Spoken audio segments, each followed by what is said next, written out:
साल 2013 की एक चुनावी रैली के दौरान नरेंद्र मोदी एक भाषण में कहते हैं, हमने तय किया है जितने लोग विधानसभा में चुन करके आए हैं, जितने लोग पार्लियामेंट में चुन करके आए हैं, उनके जितने भी पेंडिंग केसेस होंगे, जितने भी आपराधिक मामले होंगे, उन सारे के सारे मामलों के लिए अलग कोर्ट की रचना की जाएगी। सुप्रीम कोर्ट की निगरानी में सारा काम चलाया जाएगा और 1 साल के भीतर भीतर दूध का दूध पानी का पानी हो जाए। जो अपराधी हैं लेकिन राजनीति में आगे बढ़ चुके हैं वो जेल जाएं, एक शुद्धि की शुरुआत हो। लेकिन सच यह है कि साल 2014 के चुनाव में चुनकर आए क्रिमिनल बैकग्राउंड के नेताओं को सजा दिलाना तो दूर, ऐसे नेताओं को साल 2019 के चुनाव में सबसे अधिक टिकट देने वाले नरेंद्र मोदी ही थे। इसी तरह 28 जून 2012 के दिन नरेंद्र मोदी ने एक भाषण देते हुए कहा कि मैं प्रशासन में बैठा हुआ हूं, मुझे पता है कि रुपए की कीमतें ऐसे नहीं गिरती।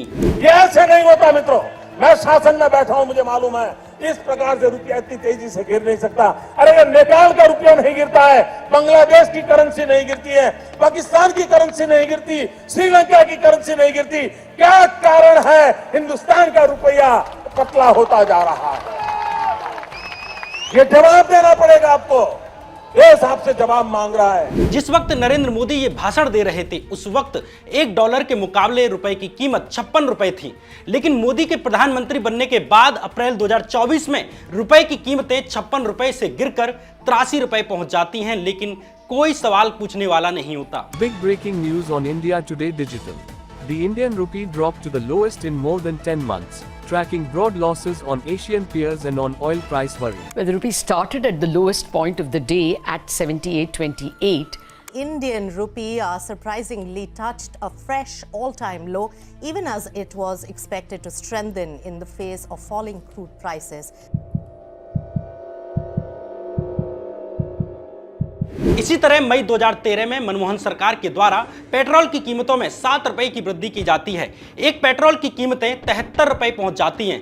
तब नरेंद्र मोदी कहते हैं, मैं आशा करूंगा कि प्रधानमंत्री जी देश की स्थिति को गंभीरता से लें और पेट्रोल के दाम बढ़ाए हैं उसको वापस करें।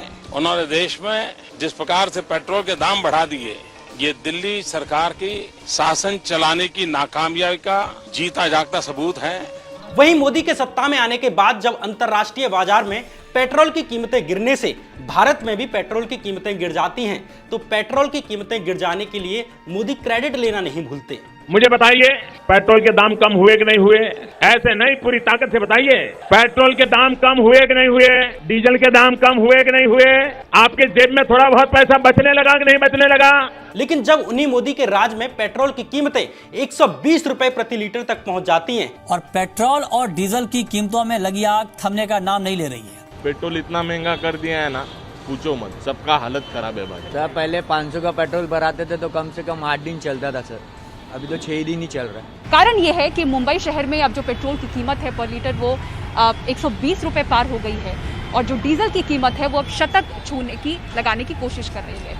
सीएनजी और पीएनजी की कीमतों में भी काफी ज्यादा बढ़ोतरी हुई है, आज से लागू हो गई है, तो गाड़ी चलाना, खाना पकाना सब महंगा हो चुका है। तो ना मोदी क्रेडिट लेने आते हैं, ना उनकी सरकार का कोई मंत्री क्रेडिट लेने आता है। साल 2012 और 13 में नरेंद्र मोदी ने जो बोला, 2023 और 24 आते आते उसका सब उल्टा होता है। इसलिए आज के इस वीडियो में हम 2014 से लेकर 2024 के बीच के भारत की जर्नी देखेंगे कि क्या वाकई में देश में अच्छे दिन आए, क्या वाकई में नरेंद्र मोदी के 10 साल में भारत ने तरक्की की। इन तमाम सवालों के जवाब टटोलने की कोशिश करेंगे आज के इस एपिसोड में। नमस्कार, मैं श्याम मीरा सिंह। पीएम नरेंद्र मोदी दरअसल लोगों की साइकोलॉजी से खिलने वाले एक मंजे हुए नेता हैं। अगस्त 2015 में प्रधानमंत्री बनने के बाद मोदी बिहार पहुंचते हैं और इस वक्त बिहार में बिहार विधानसभा चुनाव होने जा रहे थे और नीतीश कुमार भाजपा के गठबंधन से अलग होकर तेजस्वी यादव के साथ चुनाव लड़ रहे थे। लेकिन बिहार के लोगों को मोदी ने आंकड़ों का ऐसा झांसा दिया कि रैली में आई सारी भीड़ तालियां बजाने लगती है। मैं आज बिहार के पैकेज की घोषणा यहीं से करना चाहता हूं। करो 50,000 करूं कि ज्यादा करो, 60,000 करूं कि ज्यादा करो, 70,000 करूं कि ज्यादा करो, 75,000 करूं कि ज्यादा करो, 80,000 करूं कि ज्यादा करो, 90,000 करूं कि ज्यादा करो। मेरे भाइयों बहनों, मैं आज वादा करता हूं दिल्ली सरकार कान बराबर ठीक रख के सुन लीजिए, दिल्ली सरकार 1.25 लाख करोड़ रुपए का पैकेज देगी। 1.25 लाख करोड़ रुपया बिहार का भाग्य बदलने के लिए 1.25 लाख करोड़ रुपया मेरे भाइयों बहनों। लेकिन सवाल यह है कि वे 1.25 लाख करोड़ रुपए बिहार में कहां लगाए गए? अगर बिहार को ये पैसे दिए गए तो वो कहां दिए गए, और अगर नहीं दिए गए तो क्या मोदी की कोई जिम्मेदारी नहीं बनती है कि नहीं? देश के प्रधानमंत्री के शब्दों की एक कीमत होती है, लेकिन आज मोदी के वायदे की कीमत प्रेमिका को शादी से पहले किए गए किसी उत्साहित आशिक के वायदे जितनी हो गई है। साल 2017 में हिमाचल विधानसभा चुनावों के दौरान मोदी ने गरीबों को सपना दिखाया कि हवाई चप्पल वालों को भी हवाई जहाज में बिठा दूंगा। मेरा तो सपना है कि हवाई जहाज पे कौन लोग बैठने चाहिए। ये जो एक बना हुआ है ना, बड़े बाबू, बड़े बड़े लोग, धनी लोग, ये दुनिया उन्हीं के लिए है। इस देश की जो सुविधाएं अमीरों को प्राप्त हैं, वो मेरे देश के गरीब को भी मिलनी चाहिए। जो सामान्य व्यक्ति हवाई चप्पल पहन करके घूमता है, वो मुझे हवाई जहाज में दिखना चाहिए। ये मेरा सपना है। लेकिन आज सच यह है कि मोदी ने उन हवाई जहाजों को ही प्राइवेट कंपनियों को बेच डाला। एयरपोर्ट प्राइवेटाइजेशन के दूसरे चरण की प्रक्रिया एविएशन मंत्रालय ने तेज कर दी है। सूत्रों की माने तो दूसरे चरण में 25 एयरपोर्ट को आइडेंटिफाई किया गया है और इन 25 एयरपोर्ट में कुछ बड़े एयरपोर्ट शामिल हैं, मसलन चेन्नई, कोलकाता, जबलपुर, इंदौर, वाराणसी, ऐसे बड़े एयरपोर्ट शामिल हैं जिनको एयरपोर्ट प्राइवेटाइजेशन के दूसरे चरण के तहत चुना गया है। क्योंकि इंडिया में जो एयरपोर्ट्स है वहां कुछ ऐसा हो रहा है जिसका डायरेक्ट असर सिर्फ और सिर्फ आम जनता पे पड़ेगा। जो गेम हमने BSNL के टाइम पे देखा था, एग्जैक्ट वैसा तो नहीं, लेकिन कुछ उसी तरीके का एक इंटरेस्टिंग गेम हमारे इंडियन एयरपोर्ट्स पे भी हो रहा है। और एक्चुअल में हो क्या रहा है उसको समझने के लिए हमें थोड़ा सा पीछे जाना पड़ेगा। अडानी ग्रुप के पास अब मुंबई एयरपोर्ट का भी मालिकाना हक आ गया है। रूल बदला गया और अडानी जी को 6 एयरपोर्ट दिए गए। हमारी फाइनेंस मिनिस्टर ने डिक्लेयर कर दिया है कि अगले साल मार्च से पहले एयर इंडिया और भारत पेट्रोलियम को बेचा जाएगा। 6 एयरपोर्ट का ऑपरेशन, मैनेजमेंट एंड डेवलपमेंट का कॉन्ट्रैक्ट प्राइवेट प्लेयर्स को देने का लिए ऑप्शन हुआ, टेंडर मांगा गया था और सबसे ज्यादा बोली होने वाले को 3 एयरपोर्ट देने का, लीज देने का आज फैसला हुआ, जयपुर, गुवाहाटी और तिरुवनंतपुरम। मतलब प्रधानमंत्री ने सब कुछ बेच दिया। ज्यादातर एयरलाइंस के फेयर आसमान छू रहे हैं, जिससे यात्री परेशान हैं। आज हवाई जहाजों की कीमत इतनी अधिक बढ़ चुकी है कि हवाई चप्पल वाले छोड़िए, मिडिल क्लास के लोगों के लिए भी हवाई जहाज की सवारी करना मुश्किल हो चला है। भारत में 2019 से 22 के बीच सबसे ज्यादा फ्लाइट टिकट्स के दामों की बढ़ोतरी हुई। अगर आप 10 एशिया पैसिफिक कंट्रीज को कंपेयर करें तो इन 10 कंट्रीज में से भारत में सबसे ज्यादा फ्लाइट टिकट्स की दामों की बढ़ोतरी हुई। लेकिन इससे भी अधिक मोदी ने जो बातें स्मार्ट सिटीज पर फेंकी, उतनी तो शायद किसी भी स्कीम पर नहीं फेंकी होंगी। सरकार में आते ही मोदी ने 100 नए शहरों का सपना दिखाया। स्मार्ट सिटी बने, आवश्यकता अनुसार, कहीं हेल्थ सिटी बने, कहीं स्पोर्ट सिटी बने, ये स्पेशलाइज्ड सिटी क्यों न बने? भाइयों बहनों, अगर हम चाहें तो हम 100 नए शहरों का सपना आज देश की आवश्यकता के लिए कर सकते हैं। हमारी सरकार के लिए ये स्मार्ट सिटी सिर्फ एक प्रोजेक्ट नहीं है, बल्कि हमारे लिए मिशन। 100 न्यू सिटी की जैसे जरूरत है, वैसे 2 शहर जो पास पास है, उसके लिए एक ट्विन सिटी का कंसेप्ट हमने डेवलप करना चाहिए। जैसे न्यूयॉर्क, न्यू जर्सी है, हमने ट्विन सिटी कंसेप्ट को डेवलप करना चाहिए। विकास का एक नया मॉडल उसमें से हमें मिल सकता है। उसी प्रकार से बड़े शहरों के आसपास सैटेलाइट सिटीज, इसकी पूरी जाल बनानी चाहिए, एक अवसर के रूप में लें। और आप कल्पना कर सकते हैं जब इतना सारा काम शुरू होगा, कितना सीमेंट चाहिए, कितना लोहा चाहिए, कितने सीमेंट के कारखाने चाहिए, कितने लोहे के कारखाने चाहिए, कितने नौजवान चाहिए, कितनों को रोजगार मिलेगा। आप अंदाज कर सकते हैं देश के जीडीपी की जो चिंता हो रही है, उसका जवाब इसमें से मिल सकता है। 2014 के लोकसभा चुनाव से पहले मोदी ने एक झूठा गुजरात मॉडल दिखाया कि मैंने गुजरात में ये कर दिया है, वो कर दिया है। ऐसे ही एक धौलेरा सिटी के बारे में बात करते थे। धौलेरा, देखिए मित्रों, गुजरात में हम नए शहर बना रहे हैं। आपको भी मेरी प्रार्थना है, अगर वेबसाइट पर आप धौलेरा, DHOLERA, धौलेरा SIR, इस पर जाएंगे तो बहुत डिटेल मिलेगी। हम अहमदाबाद से 80 किलोमीटर दूर समुद्र तट की तरफ एक नया पूरा शहर बना रहे हैं। नया शहर बना रहे हैं जो पूरी तरह सारी व्यवस्थाएं होगी और वो कैसा शहर होगा। जैसे मैंने कहा ना, मेरा स्केल और स्पीड वाला मामला तो रहता ही है हर चीज में। मित्रों, आज जो दिल्ली है, हजारों साल के बाद जो आज दिल्ली बना है, उसकी जो साइज है, ये हमारा जो नया धौलेरा बनेगा उसकी साइज दिल्ली से डबल है। ये हमारा जो धौलेरा बनेगा, आज जो सांगाई है, उस सांगाई से 6 गुना ज्यादा बड़ा हमारा वो धौलेरा बनने वाला है। आज सुनकर हंसी आती है कि किस आदमी की बातों पर विश्वास किया। दिल्ली से 2 गुना बड़ा शहर बना रहा हूं। चीन के शहर संघाई से भी 6 गुना बड़ा धौलेरा बनने वाला है। मोदी के हर भाषण को टीवी मीडिया ने बड़ी खबर, बड़ा मास्टर स्ट्रोक कहकर चलाया।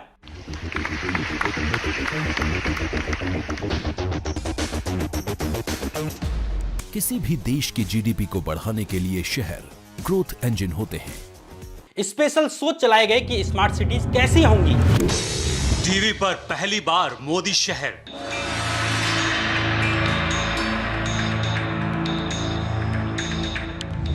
टीवी पर पहली बार मोदी की ड्रीम सिटी,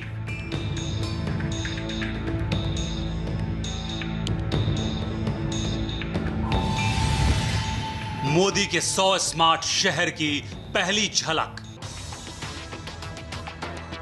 ऐसा ही एक सपना दिखाया गया सांसदों द्वारा गांव गोद लेने का, यानी सांसद आदर्श ग्राम योजना को लेकर भी बड़े बड़े सोच चलाए गए। आपको हम ये समझाने की कोशिश करते हैं कि आखिर आदर्श ग्राम की संकल्पना है क्या और कैसे कोई गांव आदर्श गांव बन सकता है। योजना के तहत चुने गए गांव में समूचे विकास पर फोकस होगा। गांव में ढांचागत विकास के तहत स्कूल, अस्पताल, सड़क, खेल के लिए मैदान जैसी सुविधाएं होंगी। तो साथ ही हर घर के साथ ही सभी सार्वजनिक स्थानों पर शौचालय का निर्माण कराया जाएगा। मोदी ने भी बड़े बड़े भाषण दिए, लेकिन सवाल ये है कि वे आदर्श गांव आज कहाँ हैं? स्मार्ट सिटी छोड़िए, स्मार्ट विलेज छोड़िए, आपने 1 साल में एक गांव के विकास का जो सपना दिखाया था, आज हाल यह है कि वो एक गांव दिखाने के लिए भी इनके पास नहीं है। करीब 7 साल पहले खुद प्रधानमंत्री ने लॉन्च की थी सांसद आदर्श ग्राम योजना।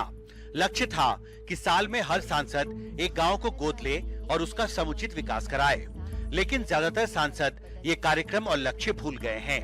ये नतीजा ग्रामीण विकास मंत्रालय के आंकड़ों से निकल रहा है। इसी साल 2024 के मार्च महीने में मॉलिटिक्स नाम के एक यूट्यूब चैनल ने केंद्रीय मंत्री स्मृति ईरानी के द्वारा गोद लिए गए गांव को लेकर एक ग्राउंड रिपोर्ट की। आप शायद यकीन न करें कि एक दिन के भीतर ही इस वीडियो को ट्विटर से डिलीट करवा दिया गया।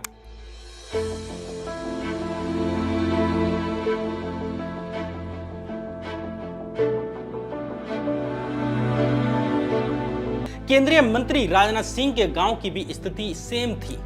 क्या देख रहे हैं आपने, जब से सरकार बनी कुछ काम हुआ या? हमारे हिसाब से तो कुछ नहीं हुआ, और न यहाँ कॉलेज है आसपास। हम बताओ लखनऊ जाते हैं पढ़ने, उतनी दूर। कितना दूर है लखनऊ यहाँ से? यहाँ से होगा कितना 30 किलोमीटर है। साल 2014 के चुनावी कैंपेन में मोदी ने कहा, लोग शर्त लगा रहे थे कि सचिन की सेंचुरी लगेगी कि प्याज के दाम की सेंचुरी लगेगी। ये तो आपने महंगाई का हाल करके रखा है मेरे भाइयों, ये हाल इन्होंने करके रखा है। लेकिन जब मोदी खुद सत्ता में आते हैं, 10 साल सरकार में रहते हैं, तो प्याज की कीमतें 100 रुपए तक पहुंच जाती हैं। Well, in the capital city, retail onion prices have surged to a range of rupees 65 to 80 per kilogram due to a decrease in supply. लेकिन आज प्याज की कीमतों को लेकर अगर भाजपा नेताओं से पूछा जाए तो वो बोलेंगे, अरे इससे किसानों को फायदा होगा, अरे ये हमारे हाथ में थोड़े ही है। मैं इतना लहसुन प्याज नहीं खाती हूँ जी, तो डोंट वरी। मैं ऐसे परिवार से आती हूँ जहाँ अनियन प्याज का मतलब नहीं रखते हैं। ज्यादा प्याज खाने पर कैंसर हो जाएगा। आप देखें कि सब्जी जो पहले 10-15 रुपए की मिला करती थी, आप जाकर हाट में, बाजार में, हाट में लिया करते थे। आज भी वो सब्जी 8 साल के बाद आपको जो 10-15 रुपए की मिली थी, ज्यादा 15-20 रुपए की मिलती है सीजन में। कहाँ सब्जी का दाम बढ़ा है? सवाल आपसे ये है कि क्या महंगाई कम हुई? इसका जवाब एक बार जनता से जान लेते हैं। चीनी इतनी महंगी क्यों मिल रही है? तेल इतना महंगा क्यों मिल रहा है? सिलेंडर इतना महंगा है। 70 रुपये पाव है, 80 रुपये पाव रहेगा, कहाँ खाएगा आदमी? हमारी तनख्वाह वहीं के वहीं पड़ी है और महंगाई बढ़ती जा रही है। अब यही जो सिलेंडर देख लीजिए, पहले 400 का था, आज 1200 का मिल रहा है। एक वक्त था जब मोदी प्रधानमंत्री नहीं थे, उस वक्त मोदी कहते थे, अर्थशास्त्री प्रधानमंत्री है, इन्फ्लेशन 11+ है, 11+। आप मुझे बताइए, अगर इसी प्रकार से महंगाई बढ़ती गई तो गरीब क्या खाएगा? और भाइयों बहनों, ये कांग्रेस के नेता भाषण करते हैं। आज प्रधानमंत्री यहाँ आए थे, लेकिन प्रधानमंत्री महंगाई का माँ बोलने के लिए तैयार नहीं है। महंगाई का माँ बोलने के लिए तैयार नहीं। महंगाई का माँ? मैं यहाँ आया, देर से आया, तो सॉरी बोला कि नहीं बोला? आपकी क्षमा मांगी कि नहीं मांगी? एक बार नहीं, 2 बार मांगी कि नहीं मांगी?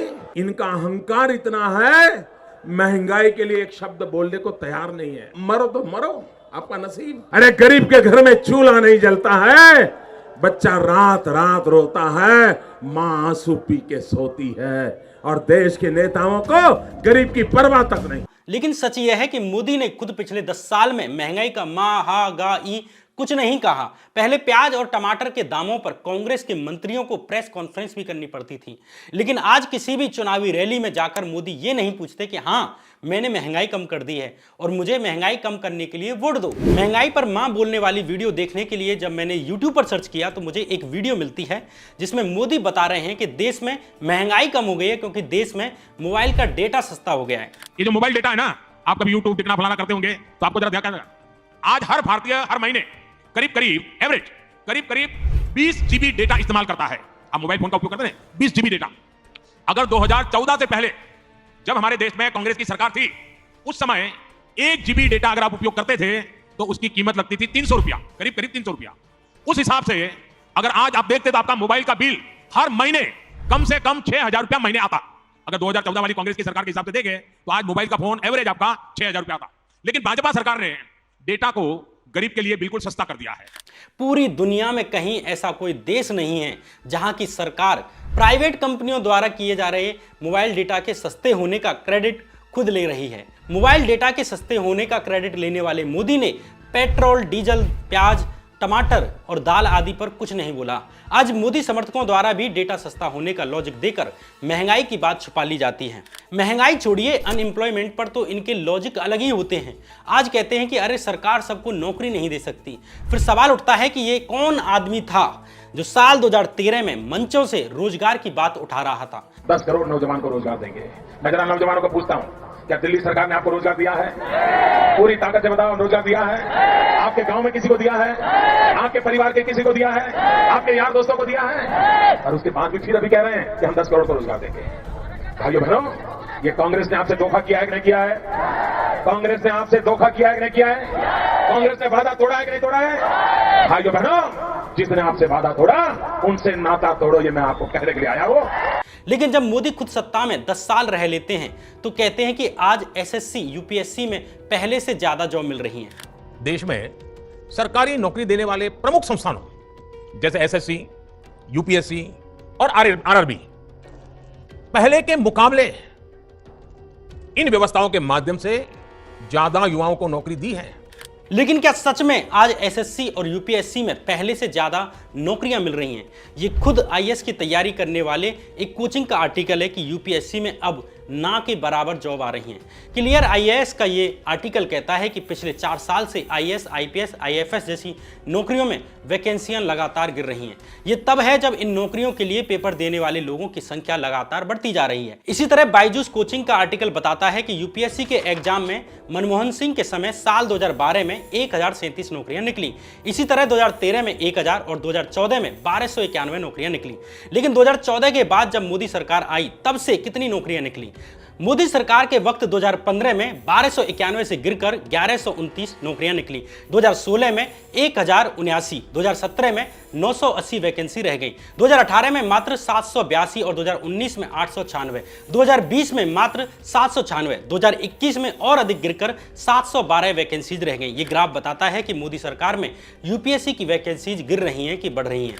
इसी तरह एसएससी की वैकेंसी भी गिरती जा रही हैं। 2012 में एसएससी सीजीएल की 16,119 वैकेंसीज निकली थी, 2013 में 16,114 और 2014 में 15,449। लेकिन मोदी सरकार आने के बाद साल 2015 में एसएससी सीजीएल की वैकेंसीज मात्र 8,511 रह गई, 2016 में 10,000 करीब रह गई और 2017 में 8,000 करीब रह गई। ऐसे करके 2020 आते आते मात्र 6,500 करीब सीटें रह गई। सबसे पहले आप देखोगे एसएससी सीजीएल वैकेंसी ट्रेंड 2012 में जहां हमारी 16,000 वैकेंसी थी, 2013 में भी 16,000 वैकेंसी थी, 2014 में भी 15,500 कुछ वैकेंसी थी, वो 2015 में घट के 8,000 रह गई, 2016 में में फिर हमारे पास 10,000 वैकेंसीज थी, 2017 के अंदर फिर 8,000 वैकेंसीज, 18 के अंदर 11,000 वैकेंसीज, 2019 के अंदर 8,000 वैकेंसीज। तो ये आप देखोगे जहां 12, 13, 14 में ज्यादा वैकेंसीज थी, 15, 16, 17, 18, 19 में लगातार 10,000 की 8,000 की रेंज में हमारी वैकेंसीज रही हैं। ठीक है, 15, 17 और 19 में लगातार 8,000 की रेंज में वैकेंसीज हैं, 16 और 18 में थोड़ी ज्यादा थी हमारी। 18 में भी वैसे वैकेंसीज कमी थी, ये 3,000 वैकेंसी सीजीएल 2017 की डाल दी गई थी 18 के अंदर, तो 17 से कम होकर 18 में चली गई थी। अगर मैं बात करता हूं यहाँ पे 2020 की, तो 2020 के अंदर ऑल टाइम लो वैकेंसी रिपोर्ट कर गई है, 6506 वैकेंसीज हैं सिर्फ अभी तक एसएससी सीजीएल एग्जामिनेशन में। हो सकता है विद टाइम वैकेंसीज इंक्रीज कर दे, लेकिन उसकी कोई गारंटी नहीं है। ओवरऑल आप देखोगे जहां 2012 के अंदर हमारे पास 16,000 वैकेंसीज थी, इस बार सिर्फ 6500 वैकेंसीज हैं, सिर्फ 40% वैकेंसीज रह गई हमारी, जो 8 साल पहले वैकेंसीज हुई करती थी एसएससी सीजीएल एग्जामिनेशन में। अगर पिछले 4 सालों की बात करें तो साल 2021 में 7,600 करीब थी, वहीं 2022 में अचानक से बढ़कर 36,000 हुई, 2023 में फिर वापस मात्र 7500 करीब वैकेंसीज रह गई, वहीं 2024 में 8,400 करीब। यानी अगर 2022 को छोड़ दें तो मोदी सरकार के कार्यकाल में यूपीएससी की तरह ही एसएससी सीजीएल की सीटें भी एवरेज 16,000 से गिरकर एवरेज 8,000 करीब रह गई। यही हाल बैंकों की नौकरियों का है। इस चार्ट में देखा जा सकता है कि जहां मनमोहन सरकार के वक्त बैंक के लिए एग्जाम करने वाले आईबीपीएस के पीओ एग्जाम में जहां एवरेज 20,000 22,000 नौकरियां निकल रही थी, उसी आईबीपीएस पीओ की वैकेंसीज मोदी सरकार के वक्त एवरेज 10 से 11,000 रह गई। आईबीपीएस पीओ एग्जामिनेशन को बताना चाहूंगा, ठीक है, बैंकिंग का एक बहुत बड़ा एग्जामिनेशन है और अच्छी पोस्ट होती है ये भी। 2013 के अंदर जहां इसके अंदर 21,680 वैकेंसीज थी, 2014 के अंदर घटा के 16,000 कर दी गई, 15 के अंदर 12,000, फिर 16 के अंदर 9,000 कुछ है, फिर 17, 18, 19 और 20 लगातार 4 सालों के अंदर आपकी वैकेंसी 4,000 के आसपास ही रही हैं। तो अगर मैं मोटा मोटा देखूं यहाँ पे 21,680 से लेकर 2013 में जो वैकेंसीज थी, अब ये 4,000 वैकेंसीज हैं, तो लगभग हमारे पास यहाँ पे 20% तक वैकेंसीज रह गई हैं।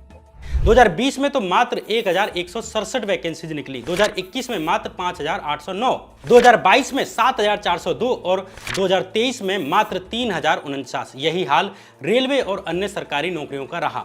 लेकिन प्रधानमंत्री मंचों से ऐसे झूठ बोलकर जाते हैं कि जैसे सच में देश में नौकरियों की बहार आ रखी है। फोर्ब्स मैगजीन ने भारत में अनएम्प्लॉयमेंट को लेकर एक रिपोर्ट जारी की है। साल 2008 में भारत की अनएम्प्लॉयमेंट रेट 5.41% थी, जो 2014 तक 5.44% बनी रही। जबकि साल 2008 वाला वक्त ग्लोबल रिसेशन का टाइम था, यानी मंदी का टाइम था, जब पूरी दुनिया में लोगों की नौकरियां गईं। अगले कुछ साल भारत का अनएम्प्लॉयमेंट रेट कुछ इसी तरह रहता है, लेकिन साल 2020 के बाद ये 8% तक पहुंच जाता है। 2021 में घटकर 5.98 होता है, लेकिन 2022 में एक बार फिर 7.33% हो जाता है।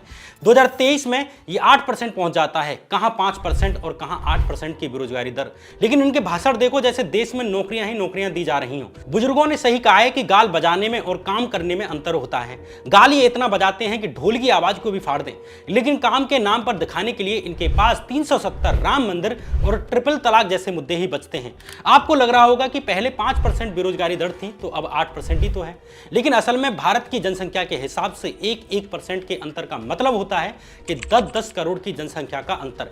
झारखंड की कई माताएं बहनें दिल्ली के अंदर बर्तन साफ करने के लिए मजबूर हो जाती है। भाइयों बहनों, रोजगार आपको आपके प्रदेश में मिलना चाहिए कि नहीं मिलना चाहिए, आपके इलाके में मिलना चाहिए कि नहीं मिलना चाहिए।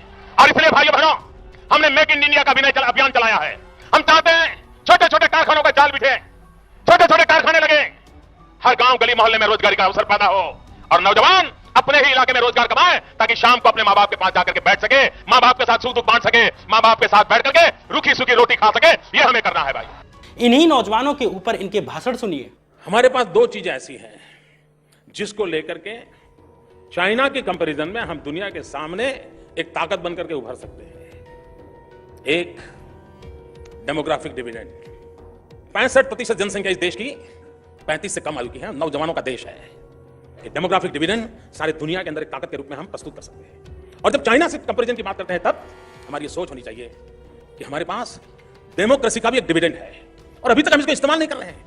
हमारी लोकतांत्रिक ताकत, ये अपने आप में एक बहुत बड़ा सामर्थ्यवान हमारे पास एक हथियार है, ये हमारी एक पहचान है। और जब चाइना के कंपैरिजन में विश्व के अंदर जाके खड़े रहना है तो ये 2 चीजें हैं, डेमोग्राफिक डिविडेंड एंड डेमोक्रेसी का डिविडेंड। इन दोनों को एक शक्ति के रूप में हमने आगे रखना चाहिए। ये स्ट्रेटेजी का विषय है और इस पर हमने बल देना चाहिए। Our aim is to create jobs for more than 1 billion young hands. To provide this, the share of manufacturing must reach around 25% in our GDP. आपकी सरकार ने कहा था कि आप 10 करोड़ जॉब्स देंगे 5 साल के बाद। क्या आप रिसर्च करते हैं? क्या आंकड़े आए हैं? मैं चाहूंगा कि रिसर्च कीजिए, कब कहां लिखा हुआ है वो भी जरा एक बार चेक कर लीजिए। चलिए, आप कह रहे थे लेकिन अगर कांग्रेस ने जो चर्चा की वही आपके सवाल का आधार है, तो टाइम्स नाउ ने थोड़ा रिसर्च टीम बनानी चाहिए। लेकिन सच यह है कि इंटरनेशनल लेबर ऑर्गेनाइजेशन ने भारत की बेरोजगारी पर रिपोर्ट जारी करते हुए बताया कि भारत में जहां साल 2000 में 35.2% लोग बेरोजगार थे, वहीं वो बेरोजगारी 2022 में 65.7% हो गई है। ऊपर के आंकड़े बताते हैं कि इस बेरोजगारी के लिए वर्तमान मोदी सरकार जिम्मेदार है, क्योंकि नौजवान इसमें सबसे ज्यादा संख्या में हैं। आईएलओ की ये रिपोर्ट बताती है कि इन बेरोजगारों में 83% नौजवान लोग हैं। कहने को तो लोग बीटेक और एमटेक करते हैं बड़ी कंपनी में नौकरी के लिए, लेकिन रोजगार का आलम यह है कि एक चपरासी की नौकरी भी नहीं मिल पा रही है। सरकारी रोजगार के दावों की पोल तब खुल गई जब हजारों बीटेक एमटेक 8वीं पास चपरासी की नौकरी के लिए पहुंचे। दरअसल दिल्ली से सटे पानीपत कोर्ट में 8वीं पास चपरासी की ग्रुप डी वाली नौकरी निकली थी, लेकिन सबसे हैरान करने वाली बात तो ये थी कि वैकेंसी थी सिर्फ 13, लेकिन 27,000 युवा इंटरव्यू देने पहुंच गए। यानी इसका औसत निकाला जाए तो एक चपरासी की नौकरी के लिए 2076 युवा पहुंचे। इसमें कई बीटेक और एमटेक पास युवा इंटरव्यू के लिए अपनी बारी का घंटों इंतजार करते नजर आए। बेरोजगारी वह चीज होती है जिसे जमीन गाली देता है और आसमान ऊपर से थूकता है और दुनिया को दिखता भी नहीं। इतना खराब चीज है ये बेरोजगारी। पड़ोस वाला 4 को बात सुनाएगा, लड़की सबके लिए तो और समस्या। सोचकर देखें कि कोई बुढ़ापे में बेरोजगार होता है, 50-60 साल की उम्र में बेरोजगार होता है, तो समझ आता है देश का नौजवान जवानी में ही बेरोजगार है तो उसका घर कैसे चलता होगा, उसकी मेंटल हेल्थ का क्या होता होगा। सर, हमारा सवाल है रोजगार को लेकर। इंडिया टुडे ग्रुप एक साप्ताहिक ट्रैकर चलाता है पॉलिटिकल स्टॉक एक्सचेंज, जिसमें हम लोगों से पूछते हैं कि इस चुनाव में सबसे अहम मुद्दे क्या हैं। 36% लोगों ने कहा कि रोजगार सबसे बड़ा मुद्दा है। सरकार कहती है कि जॉब क्रिएशन ऐतिहासिक स्तर छू रहा है, अनएम्प्लॉयमेंट लेकिन नंबर 1 इशू है। क्या इसमें आप विरोधाभास देखते हैं? आप फिर ये कांग्रेस का एजेंडा फिर आप लेकर के चल पड़े हो, आप उसी को आगे बढ़ा रहे हो। यही मोदी कहते थे कि देश नौजवान है, इसका फायदा लिया जा सकता है, डेमोग्राफिक डिविडेंड मिलेगा। हाल यह है कि 10 साल में देश में डेमोग्राफिक डिविडेंड तो छोड़िए, डेमोग्राफिक डिप्रेशन में पहुंचा दिया है। देश को 10 साल में डुबोने के बाद भी मोदी ने अभी डेमोग्राफिक डिविडेंड पर सपने दिखाना बंद नहीं किया है। साथियों, हमारे देश में डेमोग्राफिक डिविडेंड पर हमारी बहुत बड़ी ताकत है, चर्चा भी करते हैं, लेकिन क्या कोई यूनिवर्सिटी है जिसने इसका स्टडी किया है? आखिर ये डेमोग्राफिक डिविडेंड है क्या? क्या दुनिया में जब डेमोग्राफिक डिविडेंड का अवसर आया था तब उस दुनिया के उस देश ने किस प्रकार के कदम उठाए थे, वहां की यूनिवर्सिटी कैसे व्यवहार करती थी और उसका बेनिफिट कैसे लिया? ये मंच पर जाकर डेमोग्राफिक डिविडेंड पर बात करते हैं, लेकिन असल में इनकी पार्टी ने देश के नौजवानों को दंगों में लगा के रखा हुआ है, मस्जिदों के आगे डांस करने के लिए लगा रखा है।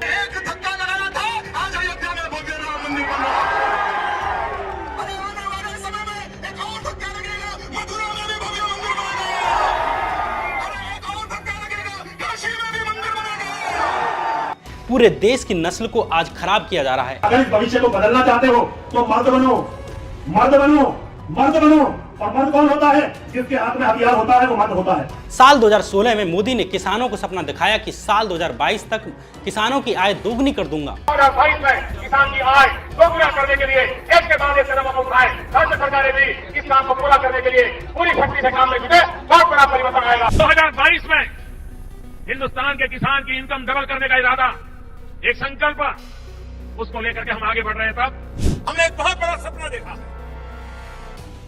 और ये सपना हिंदुस्तान के हर किसान के भाग्य को बदलने का सपना है।